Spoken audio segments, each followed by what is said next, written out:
Hello，大家好，我是阿草。今天这一部要介绍如何使用野蛮人拓荒。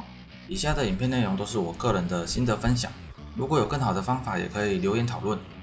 这一只角色的剧情拓完后会转成将军遁碎，所以整体的天赋走向会偏向战红的方向走去，这样子才不会吃到太多的后悔死。使用任务中的重置点，在吃10颗左右就可以解决。接下来就直接进入拓荒的重点介绍。一开始我是先创一只贵族，主要是拿钢之炼化和猛攻。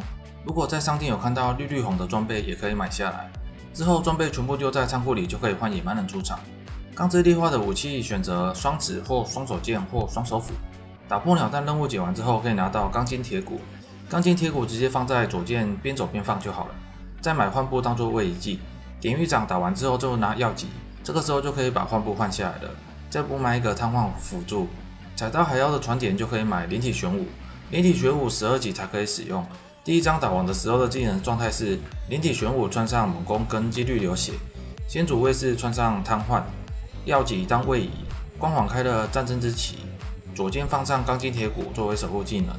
到了第二章之后，先解完左上角的黑色入侵者，奖励拿灰烬之解，再买纯金之解和鲜血狂怒，解完左下角的清理蜘蛛拿快速攻击。第二章章节打完的时候的技能是灵体玄武穿上猛攻和几率流血，先祖卫士穿上瘫痪，药剂穿上快速攻击，光环开了战争之旗、灰烬之解以及纯净之解，钢筋铁骨作为守护技能，以及开了鲜血狂怒偷血加上拿狂怒球这样。第三章解完了之后就可以去跑升华，升华我是先点屠戮之玉拿圣怒，之后就用以上的配置直接打完前5章。装备尽量以动射和连线为主，武器只要是双手武器都可以，攻速高一点的话会比较顺手。路上的金水尽量打来当点金石使用，觉得伤害不够的话就捡一把武器来点金。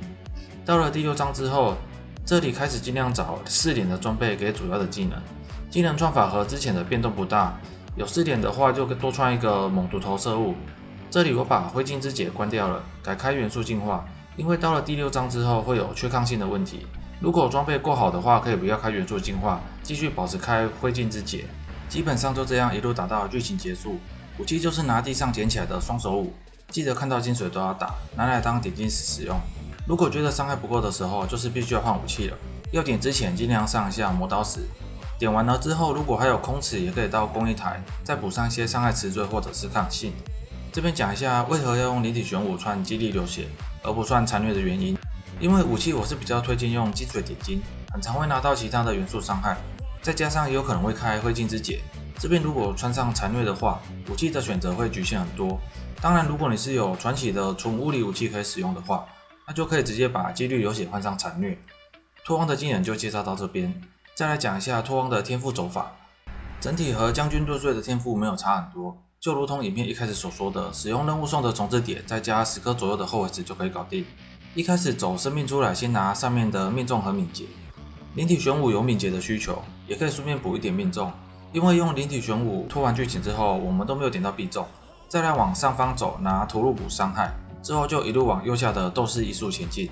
这个天赋最大的优点就是穿衣服不会被减速，可以提升一下拓荒的移动速度。之后再补个几圈的双手武器伤害。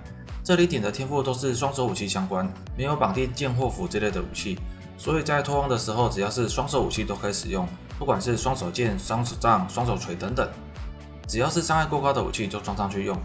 这里的天赋点完了之后，就开始走向后期将军战吼的形状。由于用灵体玄武拓荒时都没有放战，可以把路过的生命圈都补一补，到时候转型就把不要的双手武器天赋去补战吼的天赋，整体的天赋就差不多像现在这个样子。拓荒的 POV 档也会放在资讯栏给大家参考，也会放上 3.16 版本的将军战吼的 POV。还有蛮多人会问说什么时候转会比较好，我个人是推荐等买到行尸走肉的鞋子，或者是戒指能上工艺检销的时候再转会比较好。虽然我在国际服饰2种都没有就转，一开始是手动释放亵渎的将军战吼，然后我打到了第6天之后存到了37买了行尸走肉，整体来说会顺畅很多。如果是手动释放亵渎的话，刷图就直接用遁碎会比遁冲还好，有行尸走肉的时候再改成中遁冲锋。最后再来讲一下 3.16 的将军遁碎有什么改变。首先是战红专精的部分看起来很强，不过这一些能力其实在原本的天赋就有了，只是被拔过去当专精而已。反倒是变成你还要再花天赋点数去点。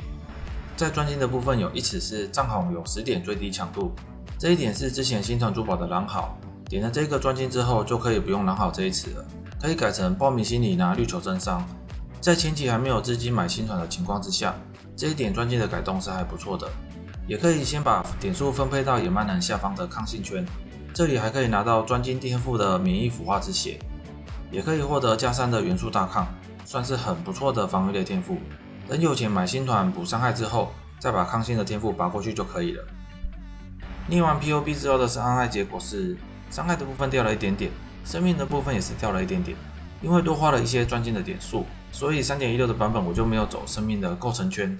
再来是比较重要的一点，不管是重盾粉碎还是重盾冲锋，宝石的技能要升上24级。之前在 3.15 时，只要宝石21加上项链加2，23级时就可以产生质变，把盾牌的物理点伤的基础值加1。可是，在 3.16 改成24级才有，所以除了技能21级加上加2项链以外，还要从其他的地方拿到加1的宝石等级。因为目前 3.16 联盟机制的词缀表还没出来，所以不考虑用瓦的方式的话，可以考虑穿忠诚之夫或者君主之夫，又或者从势力装备上面拿加1的宝石词缀。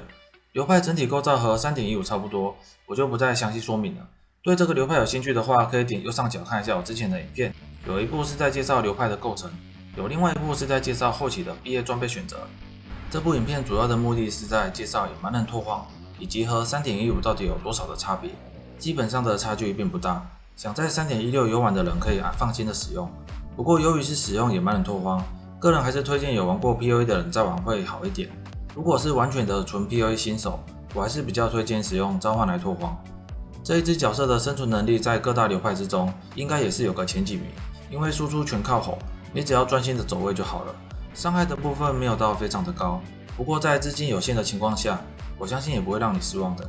如果有朋友想用野蛮人拓荒的话，也可以把这一部影片分享给他们看。我们下部影片见，拜拜。